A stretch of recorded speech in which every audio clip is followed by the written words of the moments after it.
From seed to plants. A seed is a tiny life support package which can give rise to a new plant. A seed has three main parts: seed coat, cotyledon and embryo. अब क्या कहना चाह रहे हैं ये कि जो seed है ना वही पूरे प्लांट को बनाने में काम करता है। मतलब अगर सीड ही नहीं होगा तो फिर प्लांट भी नहीं होगा। कहने का मीन्स क्या है, अगर बीज ही नहीं होगा तो प्लांट कहाँ से आ जाएगा। तो इसलिए अब हम किसकी स्टडी कर रहे हैं, सीड्स की।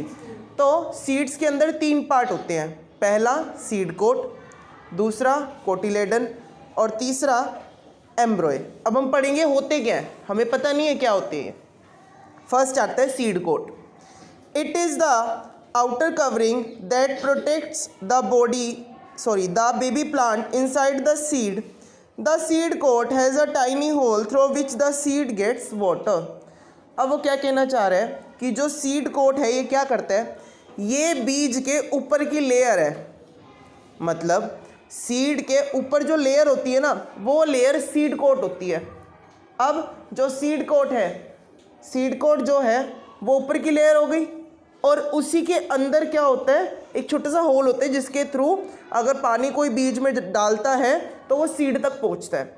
मतलब अगर सीड पूरा ही कवर हो जाएगा तो बीज पे तो पानी लगेगा ही नहीं ना, तो इसलिए उसके अंदर एक छोटा सा होल भी होता है जिसके थ्रू पानी सीड तक पहुंचता है।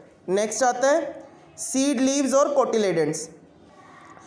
These store food from baby plant till it grow its own leave and start making its own food. अब वो क्या कहना चाह रहे हैं कि जो ये कोटिलेडन है ना ये बेबी प्लांट होता है और ये क्या करता है, ये खाना स्टोर करने का काम करता है।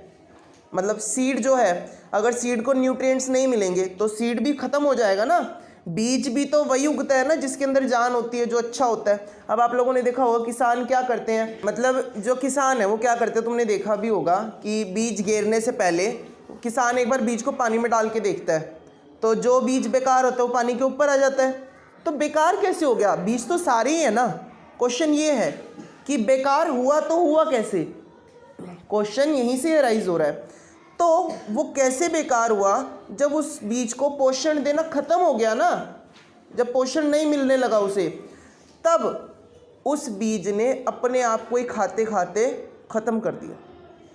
मीन्स जब उसे पोषण नहीं मिलेगा तो वो खुद से ही पोषण लेगा ना। और एक बात खुद बताओ, अगर आप लोगों को काफ़ी दिन तक खाना ना मिले तो क्या होगा, आप लोग बीमार हो जाओगे और ज़्यादा दिन तक खाना नहीं मिले तो मर भी सकते हो। सेम ऐसे ही बीज को खाना नहीं मिल रहा तो बीज कमज़ोर होता चला गया और एक टाइम ऐसा क्या हुआ, वो ख़त्म हो गया। लास्ट आता है बेबी प्लांट और एम्ब्रॉय। The seed contain the एम्ब्रॉय which developed into a plant. बीज का वो हिस्सा जो बड़ा होकर के प्लांट बनता है वही क्या कहला रहा है, एम्ब्रॉय। समझ आ रहा है। तो बीज का वो एरिया जहाँ से मिट्टी में जाने के बाद जड़ भी निकलेगी और जहाँ से पूरा का पूरा प्लांट भी निकलेगा। अब वो देखते कैसे निकलेगा। Germination. Germination is the change of a seed into a seedling. If a seed get the right amount of warm air and water it will produce a baby plant और अ सीडलिंग। जब बीज को मिट्टी में रखते हैं तो बीज अपने अंदर से ही क्या करता है, पहले तो जड़ निकालता है। अब वो जड़ निकलने लग गई। अब जब वो जड़ ज़मीन के अंदर काफ़ी टाइम तक अपने आप को रखती है और पोषण लेती रहती है। अब देखो अभी मैं थोड़े देर पहले क्या पढ़ा, पोषण को लेने का काम कौन कर रहा था, कोटिलेडन्स कर रहा था ना, क्योंकि वो फूड को स्टोर करके रखा था। अब उसका काम ख़त्म, अब वो कोई काम नहीं करेगा। अब वो जो जड़ निकली है, जो मिट्टी में गई है, वो जड़ ही मिट्टी से पोषण लेगी और पोषण लेकर के प्लांट को देगी। अब वो सीड जैसे जैसे पोषण लेकर बड़ा होता चला जाएगा, अब वो सीड चेंज हो जाएगा पूरे का पूरा प्लांट में। इतना क्लियर हुआ। और इसको कहा जाता है जर्मिनेशन। क्या बोलते हैं, जर्मिनेशन। तो जर्मिनेशन क्या प्रोसेस है, जब सीड सीडलिंग के अंदर कन्वर्ट हो जाए। सीडलिंग मीन्स टू से न्यू प्लांट के अंदर कन्वर्ट होना शुरू हो जाए। तो During germination, the seed absorb water and the cell of the embryo start dividing and increase the size. अब जर्मिनेशन के टाइम पे क्या होता है, बीज पानी लेता है, ठीक है, और उसके साथ साथ अपने आप को बड़ा करने लग जाता है। यही तो होता है ना, बीज से छोटे छोटे फूल निकलते हैं, पत्ते निकलते हैं, ये सब। तो the seed coat break open and a small root called the radicles sprouts and grow downward. अब पानी लगने के बाद बीज जब अपने अंदर से जड़ निकालता है, ठीक है, तो उस जड़ को क्या कहा जाता है? Radical sprout. ठीक है, जब आपने सुना भी होगा कि अंकुरित दालें खानी चाहिए, अंकुरित सब मतलब पल्सेस लेने चाहिए, तो अंकुरित का मतलब क्या है? उसके अंदर से जड़ निकलवा लेना।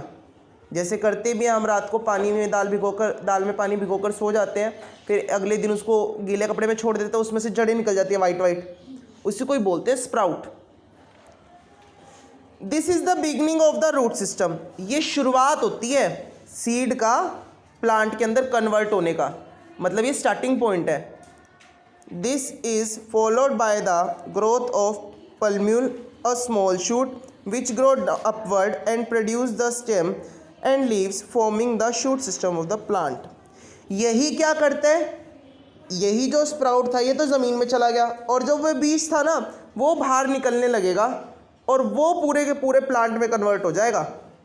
जड़ तो अंदर चली गई, पोषण मिलता रहा, पर मेन प्लांट कौन बनेगा? वो जो सीड था। आप जैसे पिक्चर में देख भी पा रहे हो पिछली वाली, उसके अंदर क्या दिखा रखा है कि बीज साथ साथ ऊपर निकले और वो गायब हो गया अब, और नीचे कौन रह गई है? जड़। You will notice that only seed B germinate because it gets air and water and warms. Seed A does not germinate as it does not get air. अब एक एक्सपेरिमेंट करा, क्या करा? तीन बीज को एक स्केल पे बांध दिया। एक बीज को तो पानी में छोड़ा बिल्कुल, दूसरे बीज को बीच में मतलब आधा पानी में आधा हवा में छोड़ दिया, और तीसरे बीज को प्रॉपर हवा में छोड़ दिया। तो अब देखा ये गया कौन सा बीज नया प्लांट बनाएगा। तो क्या देखा गया? जो पानी वाला बीज था ना तो वो पूरी तरह से जर्मिनेट हुआ, ना सबसे ऊपर वाला जर्मिनेट हुआ। जर्मिनेट कौन हुआ? जिसको पानी और हवा दोनों मिल रहे हैं। मतलब प्लांट को बनाने में या फिर सीड को प्लांट में कन्वर्ट करने के लिए जिनकी ज़रूरत है वो क्या? Air, water and soil. इन तीनों की नीड से ही हमारा जो सीड है वो प्लांट के अंदर कन्वर्ट हो जाएगा। तो आज के लिए इतना ही, ठीक है।